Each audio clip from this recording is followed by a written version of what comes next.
मित्रों नमस्कार। ज्ञान गंगवे पर आप सबका बहुत बहुत धन्यवाद। पिछले वीडियो में मैं मौर्य काल पढ़ाया हूँ आप सबको, और मौर्य काल में चंद्रगुप्त मौर्य और बिंदुसार को पढ़ा दिया गया है। आज देखेंगे सम्राट अशोक।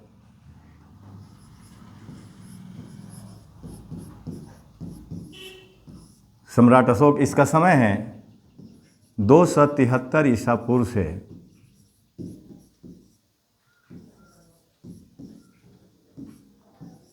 232 ईसा पूर्व।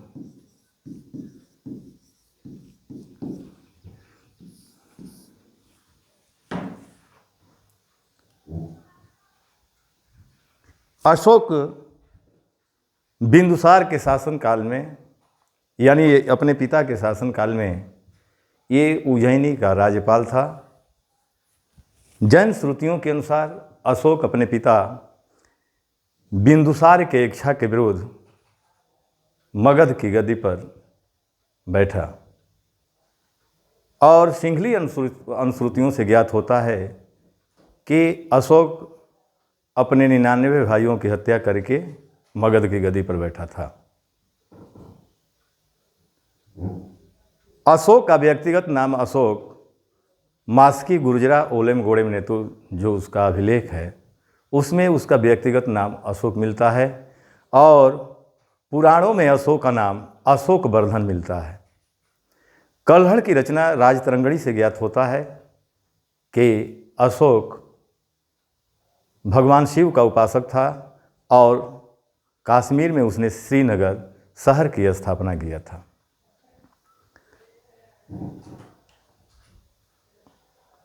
अपने शासन काल के 8वें वर्ष अशोक कलिंग युद्ध लड़ा था, और कलिंग कब लड़ा था? 261 ईसा पूर्व में लड़ा था। कलिंग ओडिशा राज्य में है, और कलिंग को जीतने के बाद, यानी कलिंग नरेश को पराजित करने के बाद, उसने कलिंग को 2 भागों में बांट दिया, उत्तरी कलिंग और दक्षिणी कलिंग। उत्तरी कलिंग की राजधानी उसने तोसली को बनाया, और दक्षिणी कलिंग की राजधानी उसने जौगढ़ को बनाया था। अब कलिंग युद्ध के विषय में उसके किस शिलालेख में इस युद्ध का वर्णन मिलता है? तो 13वें शिलालेख में कलिंग युद्ध का उल्लेख किया मिलता है।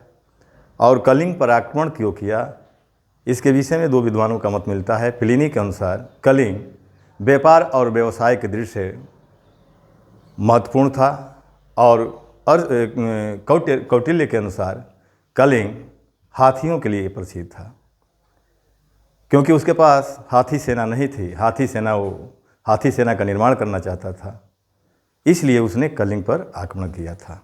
ठीक ना?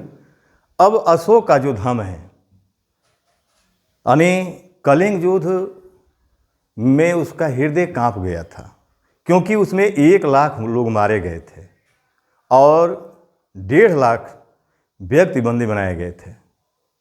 तो उसने बौद्ध धर्म को अपना लिया था। तो आप पहले ये जान लीजिए कि अशोक का जो पॉइंट है उस एक एक करके आप जान लीजिए, उसके बाद मैं धर्म पढ़ा रहा हूँ। जैसे बिंदुसार के शासनकाल में,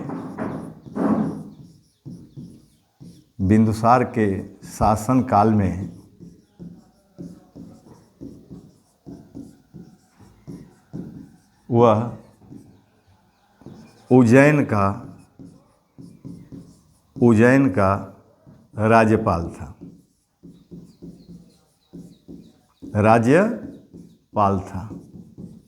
दूसरा पॉइंट, जैन अनुश्रुतियों के अनुसार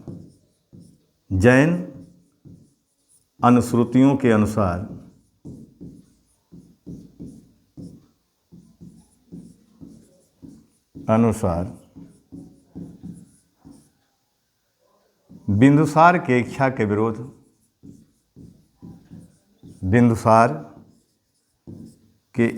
विरुद्ध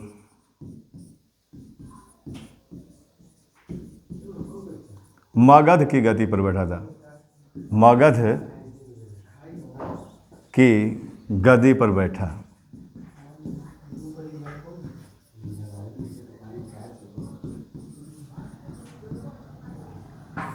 सिंघली अनुश्रुतियों के अनुसार, सिंघली अनुश्रुतियों के अनुसार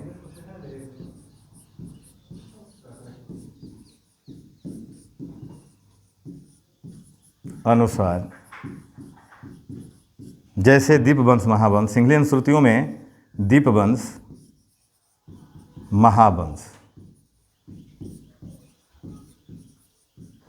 के अनुसार उसने 99 भाइयों की हत्या करके 99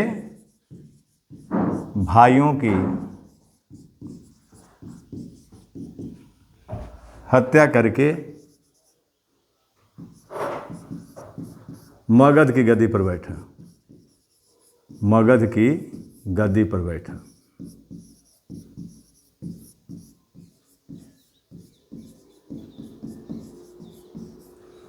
सिंघली अनुश्रुतियों से ज्ञात होता है कि 99 की हत्या करके वो गद्दी पर बैठा। अगला पॉइंट,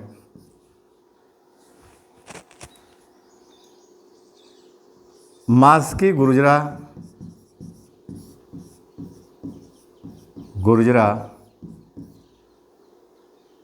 अभिलेख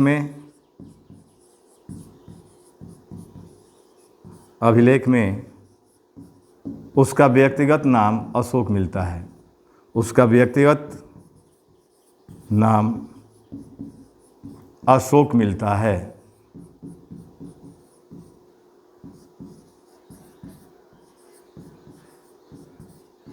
यानी उसका नाम किस अभिलेख में मिलता है? तो मास्की गुर्जरा में मिलता है, ओलमगुड़म नेतुर में मिलता है। अगला पॉइंट, पुराणों में उसका नाम अशोक वर्धन मिलता है, अशोक वर्धन।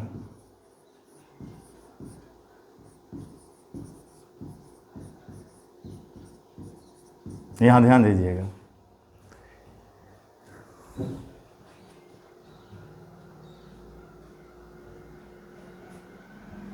अगला पॉइंट है कल्हड़ की राज तरंगड़ी, कल्हड़ की राज तरंगड़ी। यानी राज तरंगड़ी किसकी रचना है? कल्हड़ की रचना है, राज तरंगड़ी। इसमें कश्मीर का इतिहास मिलता है और ये 12वीं शताब्दी की रचना है। कब की है? 12वीं शताब्दी की ये रचना है और इसमें कश्मीर का इतिहास मिलता है। कल्हड़ की राज तरंगड़ी से ज्ञात होता है कि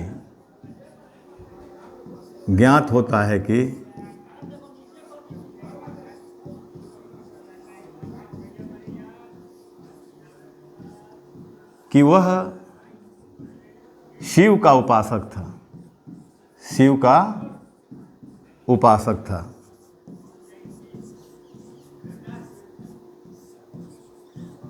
और कश्मीर में उसने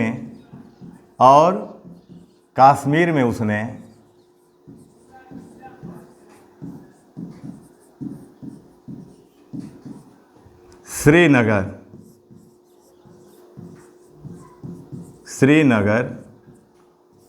शहर की स्थापना किया था, शहर की स्थापना किया।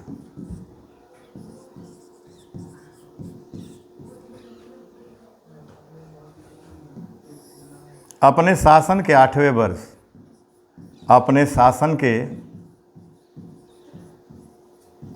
वर्ष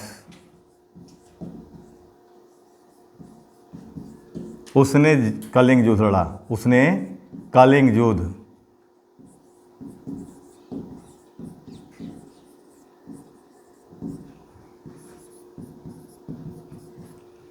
कलिंग कहाँ है? ओडिशा में। तो कलिंग युद्ध के विषय में आप देखेंगे, कलिंग युद्ध, यहाँ ध्यान देंगे, कलिंग युद्ध 261 ईसा पूर्व, 261 ईसा पूर्व में वो लड़ा था। अब देखिए, अब कलिंग युद्ध से क्या पॉइंट बन सकते हैं? सबसे पहले तो ये जानेंगे कि कलिंग ओडिशा में है। कहाँ है? कलिंग ओडिशा में है।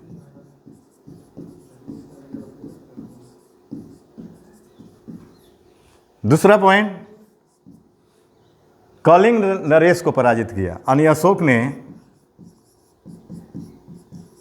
इस युद्ध में अशोक ने कलिंग नरेश को पराजित किया। कलिंग नरेश नाम नहीं मिलता है, केवल कलिंग नरेश मिलता है।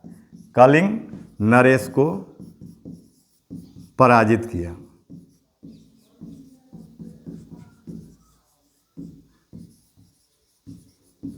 लेकिन एक ऐसा अभिलेख है, हाथी गुम्फा अभिलेख, हाथी गुम्फा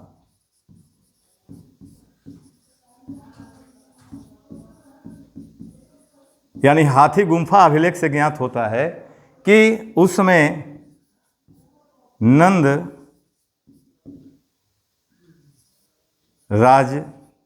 राज्य कर रहा था।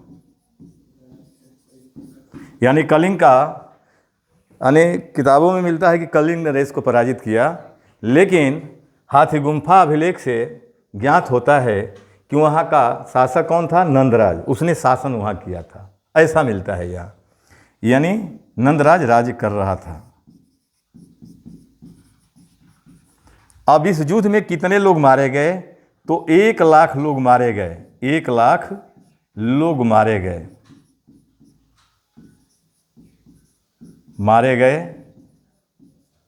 और 1.5 लाख लोग 1.5 लाख लोग बंदी बनाए गए थे।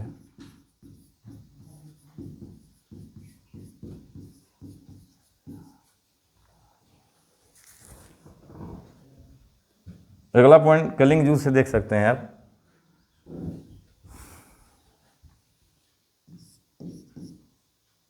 प्लिनी के अनुसार कलिंग जो था व्यापार और व्यवसाय के दृष्टि से महत्वपूर्ण स्थल था, ठीक ना? यानी व्यापार व्यवसाय के दृष्टि से महत्वपूर्ण स्थल था, दृष्टि से महत्वपूर्ण स्थल था।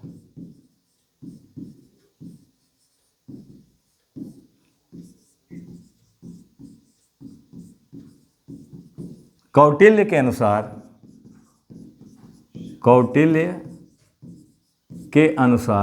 कलिंग हाथियों के लिए प्रसिद्ध था। कलिंग हाथियों के लिए प्रसिद्ध था।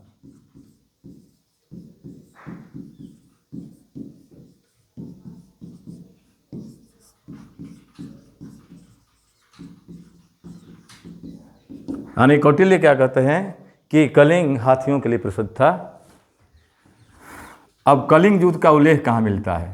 यानी कलिंग युद्ध का उल्लेख कहाँ मिलता है? तो अशोक के 13वें शिलालेख में मिलता है। 13वें शिलालेख में इस युद्ध का उल्लेख मिलता है। 13वें शिलालेख, ठीक ना? अब देखिए, इस युद्ध में उसका हृदय कांप गया था और बौद्ध धर्म को अपना लिया था। तो कलिंग युद्ध से संबंधित जो पॉइंट बनते हैं, ये इतने पॉइंट बनते हैं। और उसने कलिंग को जीतने के बाद कलिंग को 2 भागों में बांट दिया था। अशोक ने कलिंग जीतने के बाद कलिंग को 2 भागों में बांट दिया, उत्तरी कलिंग और दक्षिणी कलिंग। अब देखिए, उत्तरी कलिंग की राजधानी उसने तोसली बनाया था, तोसली, और दक्षिणी कलिंग की राजधानी उसने जौगढ़ को बनाया, जौगढ़। एक और पॉइंट पर ध्यान देंगे आप, यानी कलिंग को जीत करके उसने प्रांत बनाया था इसको, ठीक ना? और उसके समय प्रांतों की संख्या, अशोक के समय प्रांतों की संख्या अगर आप जान लीजिए, यहाँ से भी प्रश्न बनते हैं।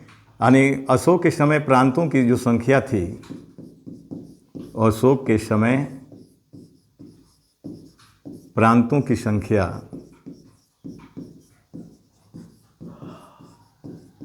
5 थी। यहाँ ध्यान दीजिएगा। और प्रांत को क्या कहा गया है? प्रांत को चक्र के नाम से जाना जाता था। यानी प्रांत को किस नाम से जाना जाता था? मौर्य काल में चक्र कहा जाता था।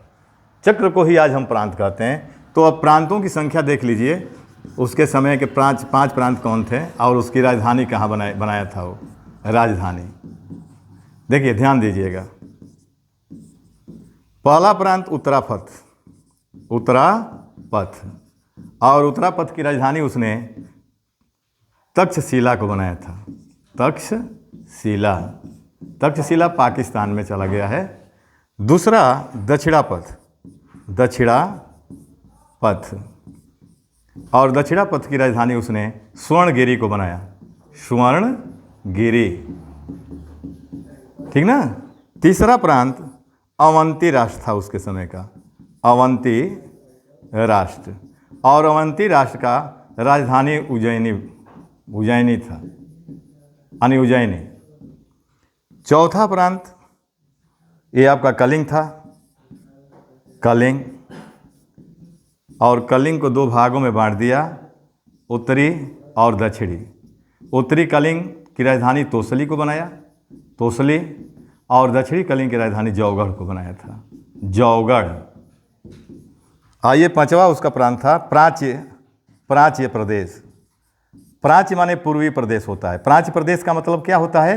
पूर्वी प्रदेश, पूर्वी प्रदेश, और इसकी राजधानी पाटलिपुत्र को बनाया था, पाटलिपुत्र। तो कलिंग युद्ध के साथ साथ उसके समय के प्रांतों की संख्या से भी अवगत हो गए आप। अब देखेंगे कि अशोक भाई बौद्ध धर्म को अपना लिया, तो उसका धर्म, अशोक और धर्म से संबंधित जो प्रश्न बनते हैं उसके विषय में अब जानेंगे। अब अगला पॉइंट आपका अशोक और उसके धर्म।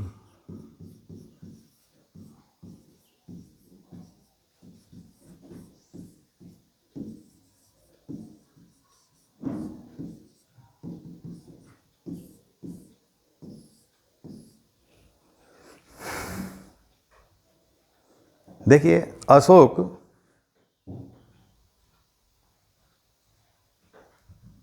ने अपने शासन के चौथे वर्ष, अशोक अपने शासन के चौथे वर्ष 7 वर्षीय बालक निग्रोध से प्रभावित होकर के बौद्ध धर्म को अपना लिया। और निग्रोध के विषय में कुछ इतिहासकारों ने लिखा है कि निग्रोध उसके बड़े भाई सुसीम का ही पुत्र था। यानी वो 7 वर्षीय बालक को जब उसके ज्ञान को देखा तो उसे बहुत प्रभावित हो गया और वह बौद्ध धर्म को अपना लिया। एक मत ये मिलता है अपने शासन के चौथे वर्ष। तत्पश्चात वह मोगली पुतिस के प्रभाव में आकर के बौद्ध धर्म को अपना लिया, ये भी मत मिलता है। और दिव्यावदान से, यानी बौद्ध ग्रंथ दिव्यावदान से पता चलता है कि अशोक को बौद्ध धर्म में दीक्षित बौद्ध भिक्षु उपगुप्त ने किया था। तो इसके धर्म से संबंधित पॉइंट आपके पहला पॉइंट बन सकता है कि अपने शासन के चौथे वर्ष, अपने शासन के चौथे वर्ष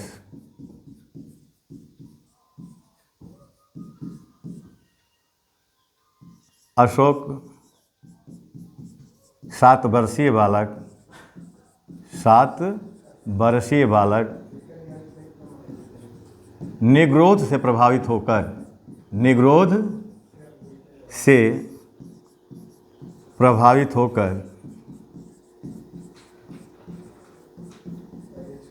बौद्ध धर्म को अपना लिया, बौद्ध धर्म को अपना लिया।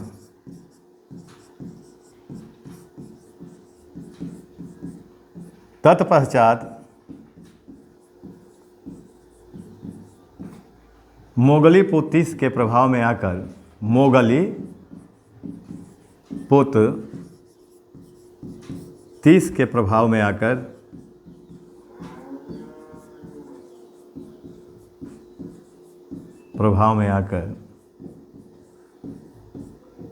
वह बौद्ध धर्म को अपना लिया, वह बौद्ध धर्म को अपना लिया।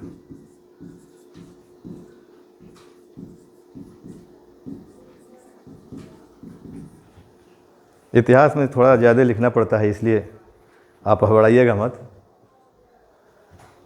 अपने शासन के चौथे वर्ष अशोक 7 वर्षीय बालक निग्रोध से प्रभावित होकर बौद्ध धर्म को अपनाया। तत्पश्चात मुगली पुतीस के प्रभाव में आकर के वह बौद्ध धर्म को अपना लिया। देखिए अब यहाँ एक नाम ये मिल गया निग्रोध, एक नाम मिल गया मोगलीपुत्र तीस, मोगलीपुत्र तीस। अब देखिए दिव्यदान के अनुसार, दिव्यावदान के अनुसार, दिव्यावदान के अनुसार अशोक को बौद्ध धर्म में दीक्षित, बौद्ध धर्म में दीक्षित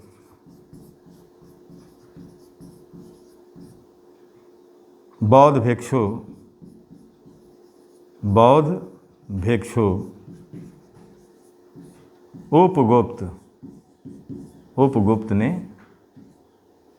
उपगुप्त ने किया था।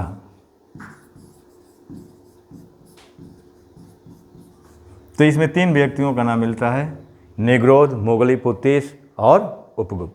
ठीक, अब देखेंगे कि अशोक का धर्म क्या है, यानी अशोक का धर्म कहाँ से वो लिया था अपना धर्म। धर्म का मतलब पाली भाषा में धर्म को ही धर्म कहा जाता है, यानी पाली भाषा का जो धर्म शब्द है वही आपका धर्म शब्द है। ठीक ना, तो यानी धर्म कहाँ से लिया था ये, अशोक ने अपने धर्म की परिभाषा, अपने धर्म की परिभाषा,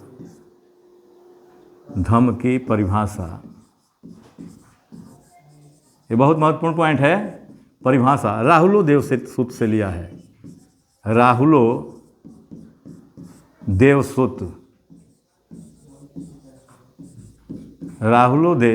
सूत से लिया है।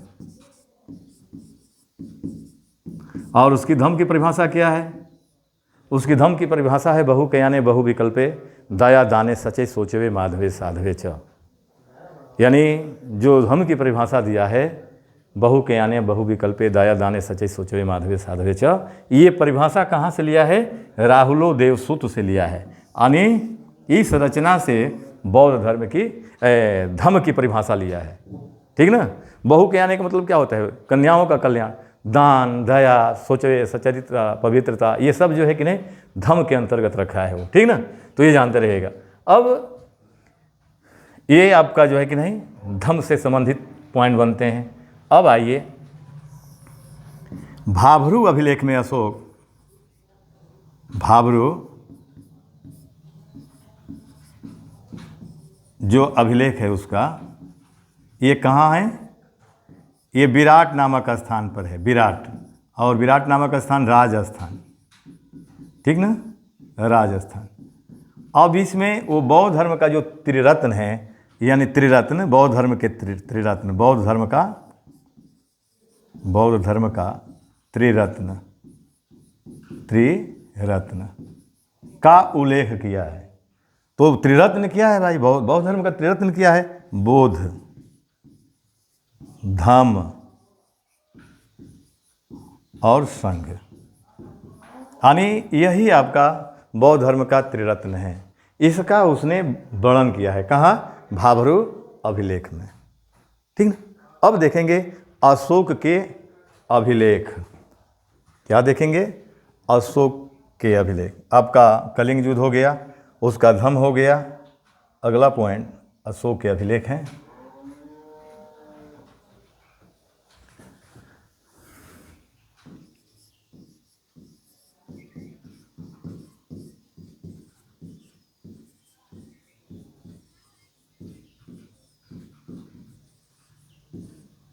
देखिए अशोक ईरानी शासक द्वारा प्रथम, जिसको डेरियस के नाम से भी जाना जाता है, प्रभावित होकर के भारत में उसने अनेक अभिलेखों की स्थापना कराया था।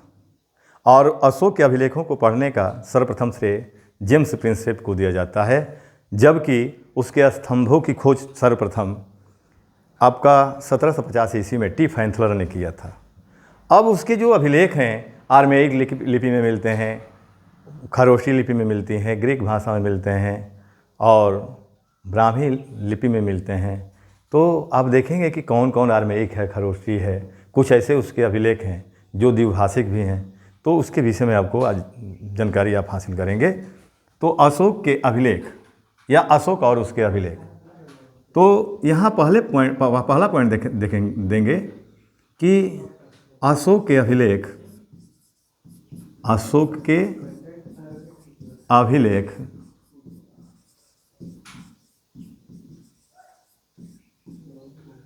ये किस किस भाषा में मिले हैं? ब्राह्मी लिपि में, ब्राह्मी, आर्मेयिक, आर्मेयिक, खरोष्टी, खरोष्टी और ग्रीक भाषा में मिले हैं।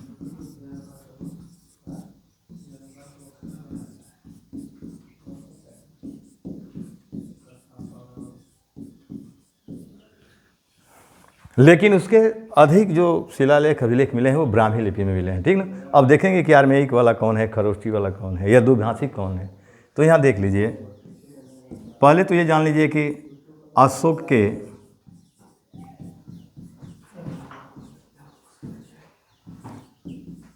स्तंभ का सर्वप्रथम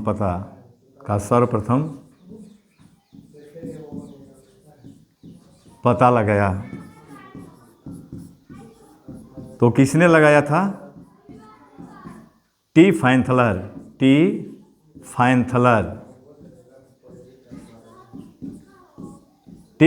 ने लगाया था। कब लगाया था? 1750 ईस्वी में, 1750 ईस्वी, ठीक ना। और सर्वप्रथम पढ़ने का श्रेय किसको दिया जाता है? उसके स्तंभ लेखों को सर्वप्रथम पढ़ने का श्रेय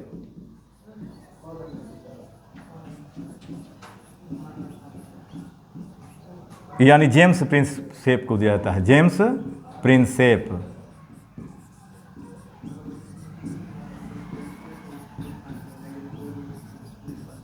दिया जाता है। अब देखिए उसका जो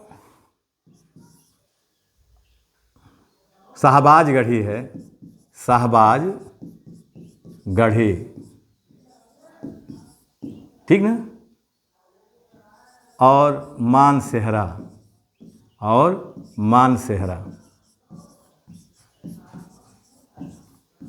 देखिए पहले तो जानेंगे कि आपका शाहबाज गढ़ी कहाँ है। तो ये पेशावर जिला में है, पेशावर में है, ठीक ना। यानी शाहबाज गढ़ी कहाँ है? पेशावर में है। और मानसेहरा कहाँ है? हजारा जिला में है, हजारा जिला। और जानते हैं ये जो दोनों जो देख रहे हैं ये आपका खरोष्टी लिपि में है, खरोष्टी लिपि। यानी मानसेहरा और शाहबाज गढ़ी किस लिपि में है? आपका खरोष्टी। दूसरा एक देखिए, तक्षशिला और लघमान, ये जो दो उसके अभिलेख हैं। तक्षशिला ये आपका पाकिस्तान में है। कहाँ है तक्षशिला? पाकिस्तान में है। और लघमान के यहाँ कहाँ है? काबुल में है।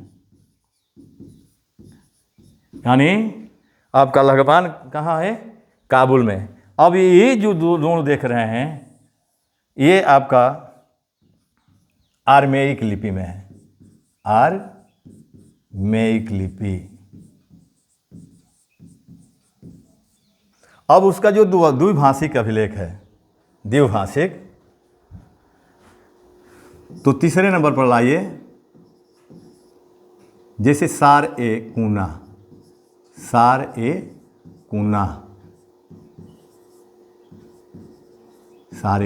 और ये कहाँ है? कंदहार में है, कंदहार, यानी कंदहार में है, ठीक ना। कंदहार कहाँ है? अफगानिस्तान में है। ये जो अशोक का अभिलेख है ये आर्मेयिक और ग्रीक भाषा में है, आर्मेयिक और ग्रीक। यानी यही उसका द्विभाषिक अभिलेख है, एकमात्र द्विभाषिक अभिलेख यही सारे कूना है, यानी द्विभाषिक है।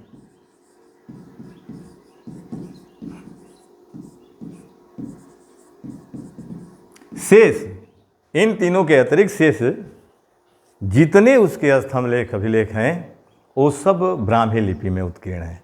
ठीक है, अब अभिलेख से संबंधित कुछ इसके पॉइंट बनते हैं, एक एक पॉइंट जान जाएंगे। जैसे अशोक के आर्थिक नीति का उल्लेख, यानी अशोक के आर्थिक नीति के विषय में हमें कहाँ जानकारी मिलती है, तो आर्थिक नीति रुम्नीदेयी स्तंभलेख मिलता है। रुम्नीदेयी अभिलेख, यानी अशोक के आर्थिक नीतियों के विषय में कहाँ जानकारी मिलती है, रुम्नीदेयी अभिलेख। ठीक ना। उसके बाद उसका शासनादेश अभिलेख, यानी शासनादेश अभिलेख किसको कहते हैं, तो अशोक के शासनादेश अभिलेख यानी 3 हैं, यानी कौशाम्बी है, सांची है और सारनाथ है।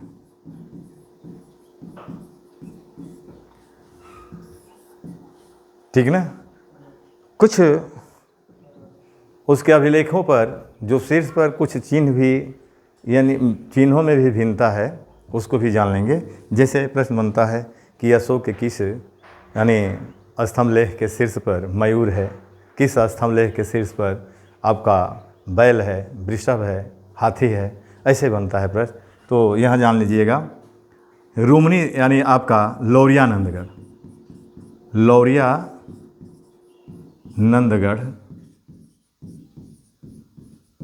जो उसका अभिलेख है, इसके शीर्ष पर क्या है, शीर्ष पर मयूर है, मयूर। ठीक ना, यानी इसके शीर्ष पर क्या है, मयूर है। और रामपुरवा जो उसका है, रामपुरवा, ये कहाँ है, लौरियानंदगढ़, ये चंपारण जिला में है, बिहार के चंपारण में है। ठीक ना, लौरियानंदगढ़ कहाँ है, चंपारण बिहार में है। फिर रामपुरवा है, रामपुरवा स्तंभलेख। अब इसके शीर्ष पर वृषभ है, वृषभ का मतलब बैल है, बैल। और तीसरा एक और हट करके है शंकिशा। ये रामपुरवा भी आपका चंपारण में है, ये कहाँ है, चंपारण बिहार में है। शंकिशा स्तंभलेख,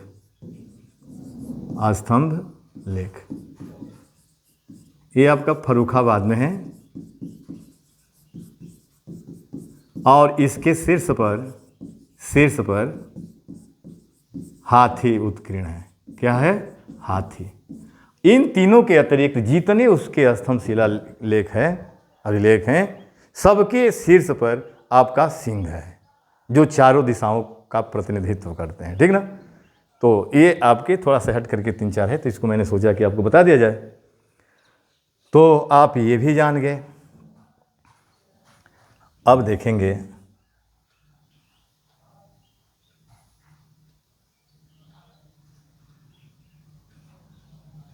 मौर्य वंश का अंतिम शासक। मौर्य वंश का अंतिम शासक बृहद्रथ। कौन था, बृहद्रथ।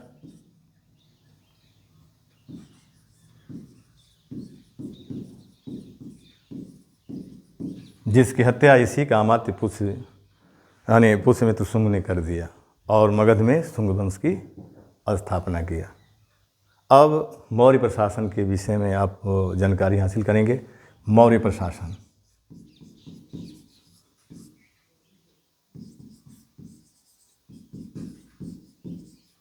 देखिए मौर्य प्रशासन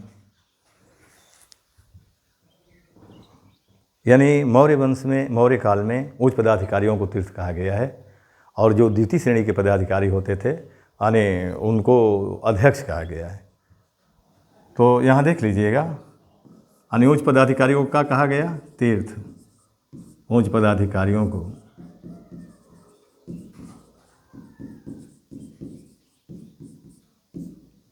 को तीर्थ कहा गया है, तीर्थ।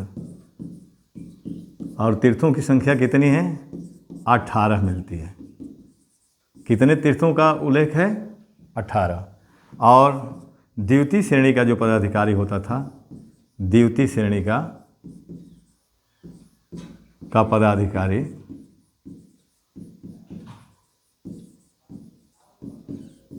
उनको अध्यक्ष कहा गया है। क्या कहा गया है? अध्यक्ष कहा गया है। अब हम एक एक करके देखेंगे। जैसे मान लीजिए यहाँ तीर्थ हो गया, तीर्थ। आज संबंधित यहाँ विभाग हो जाएगा, संबंधित विभाग।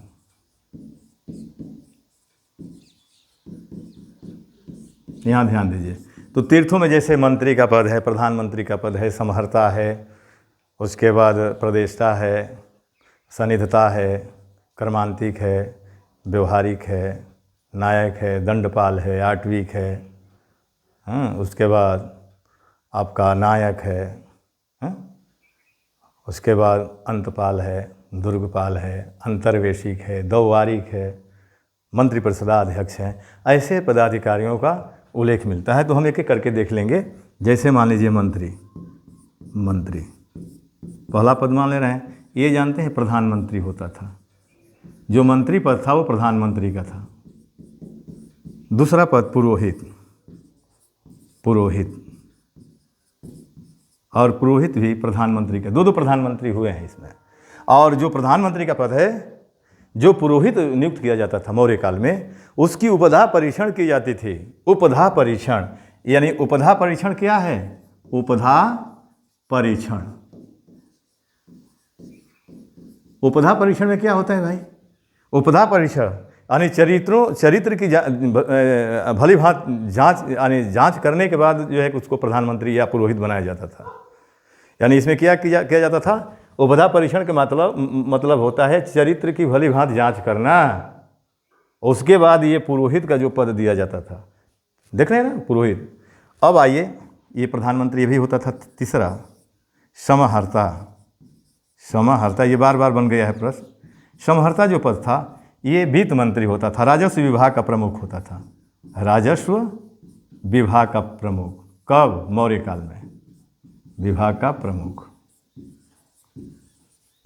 सेनापति, सेनापति, और जो सेनापति का पद था ये युद्ध विभाग का मंत्री होता था, युद्ध विभाग का मंत्री। अगला पॉइंट, नायक।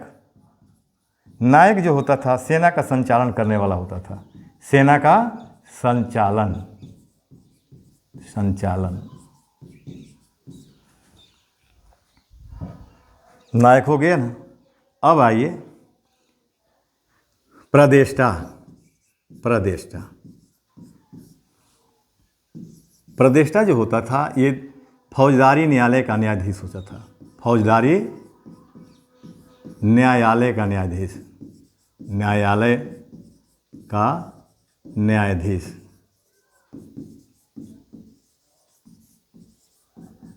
व्यवहारिक, व्यवहारिक, जो व्यवहारिक होता था ये दीवानी न्यायालय का न्यायाधीश होता था। किसका? दीवानी न्यायालय का न्यायाधीश, न्यायाधीश होता था। ठीक ना। अगला पद आपका कर्मांतिक, कर्मांतिक। ये जो कर्मांतिक पद था ये व्यापार और कारखाना, कारखाना का प्रमुख होता था, कारखाना का प्रमुख। सानिध्यता, सानिध्यता, यहाँ ध्यान देंगे। सानिध्यता ये कोषाध्यक्ष होता था, कोषाध्यक्ष, कोषाध्यक्ष। दंडपाल, मौर्य काल में जो दंडपाल था ये पुलिस अधिकारी होता था, पुलिस अधिकारी को कहा गया है दंडपाल। ठीक ना।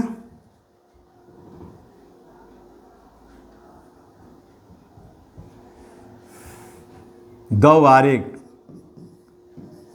द्वारिक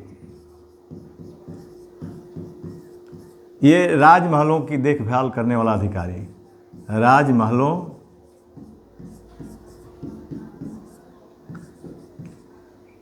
का देख रेख करने वाला अधिकारी था।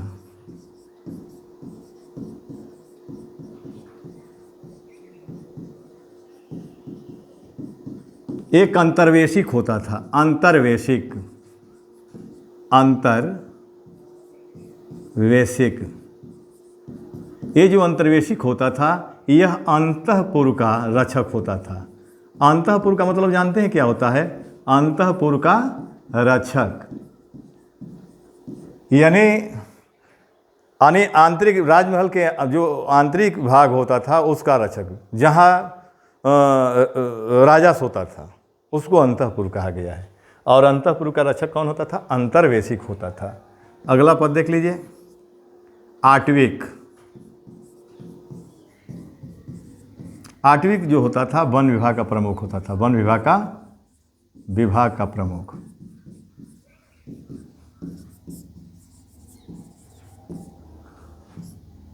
दुर्गपाल, दुर्गपाल, ये दुर्गपाल जो होता था राजकीय दुर्ग का रक्षक होता था, राजकीय दुर्ग का यानी किला का रक्षक होता था। अगला पद अंतपाल, अंतपाल। ये जो अंतपाल देख रहे हैं ये सीमावर्ती दुर्गों का रक्षक होता था, सीमावर्ती दुर्गों का रक्षक।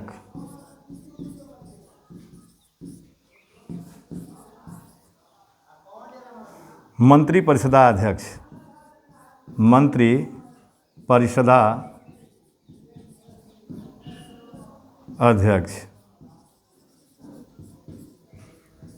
ये परिषद का अध्यक्ष होता था। क्या होता था ये? परिषद का अध्यक्ष होता था, ठीक ना। यही महत्वपूर्ण पद है यानी मौर्य काल में जो तीर्थ यानी विभाग थे। तो आज यहीं तक रहने दिया जाए इस वीडियो को, शेष अगले वीडियो में। आप सबको बहुत बहुत धन्यवाद।